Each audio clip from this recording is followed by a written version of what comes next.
கனடாவில் இன்றைக்கு சிவராத்திரி.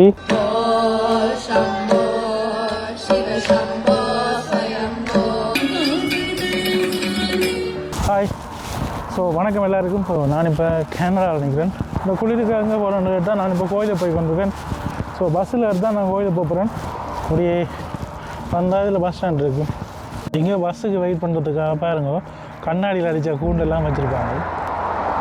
ஒவ்வொரு பஸ் ரூட்டுக்கும் ஒவ்வொரு தனித்தனி இது இருக்குது. எங்களோட ஊரில் இருக்க மாதிரியே ஒரு பஸ் ரூட்டுக்கும் தனியாக ஒரு நம்பர் இருக்கும். நாங்கள் போகிறது கோயிலுக்கு போகிறதுக்கு இந்த பஸ் வந்து 130 பஸ் எடுக்கணும். பஸ் வந்து எப்படி வருமாண்டா அந்த பாதையால் வந்து அப்படியே சுற்றி இதில் வந்து நிற்கும். இதில் வந்து கரெக்ட் டைமுக்கு தான் வந்து நிற்கும். இந்த இடம் சுற்றி பார்த்திங்கன்னா ஒரு பனிக்காடாக இருக்குது பாருங்க. இந்த மரத்தை பார்த்திங்கன்னா பட்டு போன மாதிரி இருக்கும். ஆனால் அந்த மரம் படையில, இந்த மரம் வந்து இலையெல்லாம் கொட்டி இந்த பனிக்காலத்துக்காக தயாராகிருக்குது. நாங்கள் இப்போ போகிற கோயில் வந்து கனடாவில் இருக்கிற ஐயப்பன் கோயில் உண்டு. அது ஊரில் இருக்கிற மாதிரி கோபுரம் எல்லாம் வச்சு அந்த மாதிரி ஒரு கோயில். ஸோ அந்த கோயில் தான் நாங்கள் இப்போ போகிறோம். கோயிலுக்கு பஸ்ஸில் தான் போகிறேன். பஸ்ஸுக்கு கிட்டத்தட்ட ஒரு 10 நிமிஷம் வெயிட் பண்ணணும். நான் வர்றதுக்கு ஒரு 5 நிமிஷத்துக்கு பஸ் போட்டுது.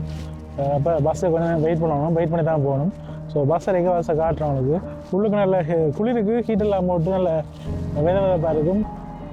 மற்றது வெக்கேண்டா, அதாவது சம்மர் டைமில் நல்லா குளிர் ஏசியெல்லாம் போட்டு நல்லா தான் இருக்குது இங்கே பஸ்ஸுகள். ஏன்டா 3 ரூபா 30 பே பண்ணுவோம்.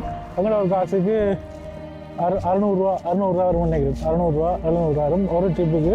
2 மணித்தியாலும் எங்கேயும் போய் வரலாம். அதுக்கு பிறகு போட்டோம்னா திருப்பி காசு அடிக்கணும். இப்படி இதால் வந்து இதால் சுற்றி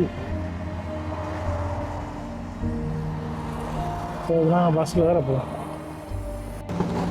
பஸ்ஸுக்குள்ள வந்தாச்சு. இப்போ இப்படியே பஸ் எடுக்க நாங்கள் ஒதுக்கிற போகிறோம்.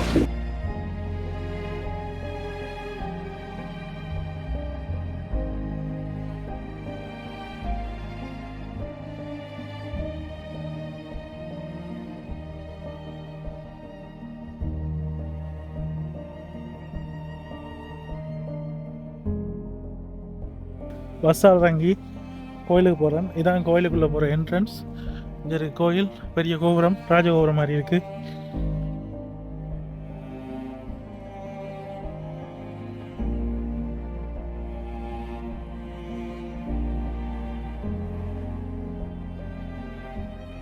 இந்த கோயிலில் பிரதிஷ்டை செய்யப்பட்டுள்ள முக்கிய விக்கிரகங்கள் மற்றும் தெய்வங்கள்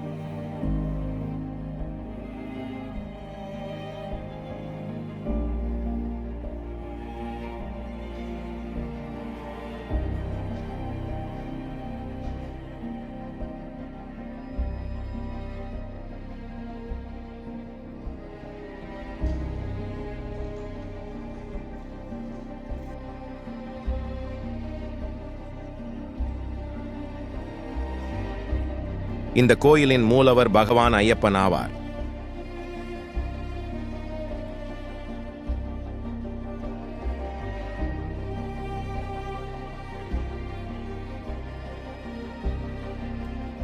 கோயிலின் நுழைவாயில் மற்றும் உட்புறங்களில் விநாயகர் விக்கிரகங்கள் உள்ளன.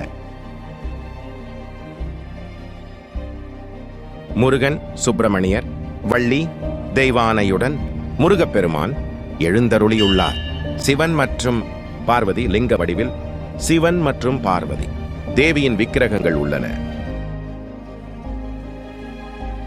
ஹனுமான், ஆஞ்சநேயரின் தனி விக்கிரகம் உள்ளது. நவக்கிரகங்கள் 9 கோள்களுக்கான தனி சன்னதி உள்ளது. நாகதேவதை நாக பிரதிஷ்டையும் இங்கு செய்யப்பட்டுள்ளது. பரிவார தெய்வங்கள், மேலும் கருப்பசாமி, மாளிகை புறத்து ஆமன் போன்ற தெய்வங்களின் விக்கிரகங்களும் இங்கு வழிபடப்படுகின்றன. சிவராத்திரி தினத்தில் நடைபெற்ற நிகழ்ச்சிகள் மற்றும் பூஜைகளை இங்கு காணலாம்.